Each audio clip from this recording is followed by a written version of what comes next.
depan bagi sebuah organisasi atau SKPD saat ini dan ke depannya adalah bagaimana cara mengelola informasi publik dengan baik dan terarah, sehingga pesan yang ingin disampaikan dapat diterima dengan baik dan benar oleh masyarakat.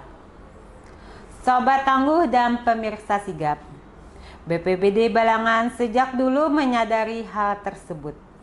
Oleh karena itu, BPBD Balangan membentuk tim yang diberi nama Tim Redaksi BPBD Balangan.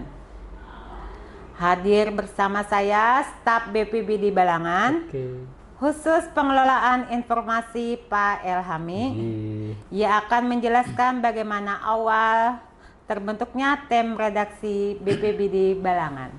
Menurut Piam Pak, kayak apa kisahnya awal-awal BPBD Balangan ada tim redaksi di sini?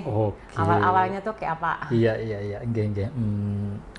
Baik, untuk pertama kali tim redaksi BPBD Balangan ini dibentuk tapi pada saat itu masih belum bentuk tim, artinya memang redaksi BPBD aja kayak itu, redaksi BPBD Balangan. Di awal tahun 2019 Januari. Nah, saat itu Ulun termasuk yang mengawali, Bu. Nah, kita mengawali untuk redaksi BPBD Balangan. Itu belum dibentuk tim karena masih terbatas. Ulun pada saat itu, kemudian Pak Kalak, waktu itu Pak Kalaknya Pak Alip, masih belum Bapak gitu. Kemudian ada dari koordinator Bubuhan TRC, masuk ke situ jadi bertiga. Soalnya kan kegiatannya banyak itu di TRC, kemudian di kegiatan kantor. Nah, pada saat itu kegiatan kantor kan koordinasinya dengan Pak Kalak, kegiatan TRC koordinasinya dengan koordinator TRC gitu, Pak. Jadi pada saat itu Ulun bentuk grup WA terbatas, mungkin 3 orang kalau salah, itulah Ulun, Pak Kalak lawan koordinator TRC gitu. Kemudian pada saat berjalan, Ulun lupa nih apakah memang sampai setahun Pak Alip waktu itu Ulun yang mengampu di redaksi BPBD. Saat itu terjadi pergeseran, masuklah Pak Haji Rahmi. Sidin masih di sekretaris, belum di definitif jadi Kalaksa. Melihat perkembangannya, ternyata keberadaan redaksi BPBD ini berpengaruh terhadap perjalanan BPBD. Akhirnya Sidin meningkatkan dan Sidin mau membentuk tim. Sidin awal-awal bertambah itu kan Sidin, kemudian Ian kan masuk di situ, kemudian Kabit, para Kabit, dan sampai hari ini artinya kan terbentuk nih tim redaksi. Jadi awalnya itu, Bu, awalnya tahun 2019 di Januari kita itu, Bu. Berarti waktu itu masih kada banyak orangnya, Pak lah. Belum ada. Artinya kan tim itu terbatas lah gitu, Bu. Masih di dalam kantor gitu, belum sampai ke luar. Iya, Pak. Kalau secara khusus apa peran tim redaksi ini bagi BPBD kita? Untuk peran khusus di kantor kita BPBD Kabupaten Balangan ini sangat urgent sekali, Bu.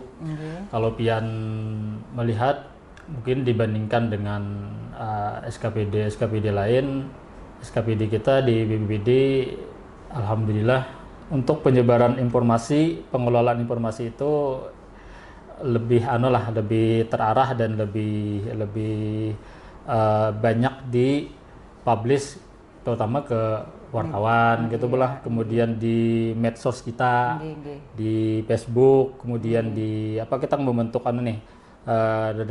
redaksi BPBD web, bbdbalangan.com. Jadi penyebaran informasi kita terarah dan terkelola dengan baik di sana gitu. Lebih banyak dari SKPD lain Pak lah. Bisa jadi gitu menurut pengamatan kita gitu. Jadi pada intinya seluruh kegiatan-kegiatan di BPBD ini, Bu, program maupun kegiatan-kegiatan di lapangan itu terinformasikan dengan baik ke masyarakat. Itu peran-peran khususnya. Jadi masyarakat itu tahu apa gawian di BPBD ini seperti apa, programnya apa. Itu benar khusus benar, Bu.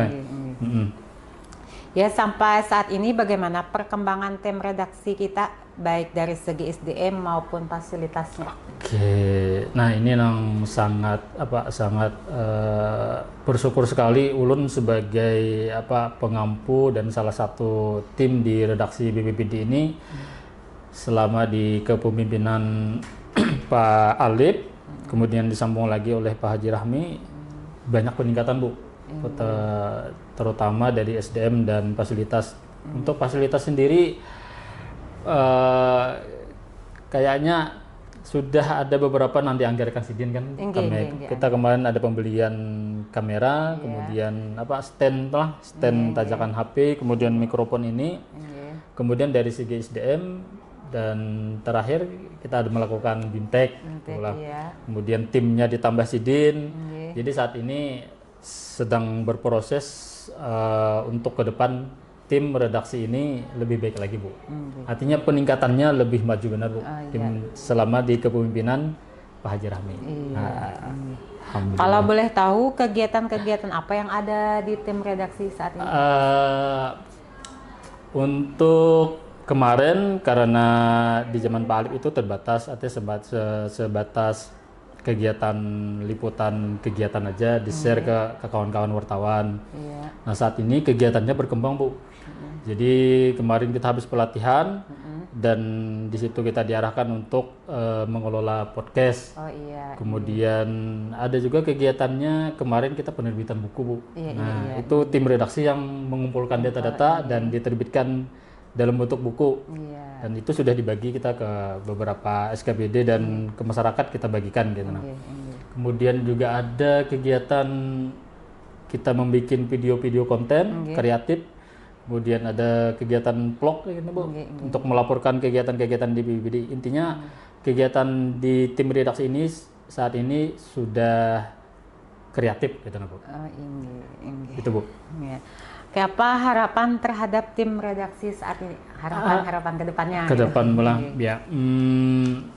Pertama harapannya SDM-nya semakin kita kembangkan lagi Bu, semakin dilatih, itu harapannya nanti. Kemudian fasilitas-fasilitasnya bisa kita tambah lagi Bu, supaya pengelolaan informasi di BPBD ini lebih masif, lebih banyak bermain kita di medsos, karena memang saat ini kan zamannya zaman medsos gitu Jadi kegiatan-kegiatan kita harus kita share terus di media sosial gitu Bu. Artinya peningkatan SDM, kemudian alat-alat mudah-mudahan artinya kan BPBD selalu mendukung ke depan supaya lebih maju lagi tim redaksi kita Bu. Ya baik Sobat Tangguh dan pemirsa Sigap, itu tadi perbincangan kita dengan Pak Ilhami seputar tim redaksi BPBD Balangan. Mudah-mudahan informasi ini bisa bermanfaat bagi kita. Amin. Saya Hana. Berjumpa lagi dalam kesempatan tentunya di podcast Sigap BPBD Balangan. Terima kasih, salam tangguh, salam kemanusiaan.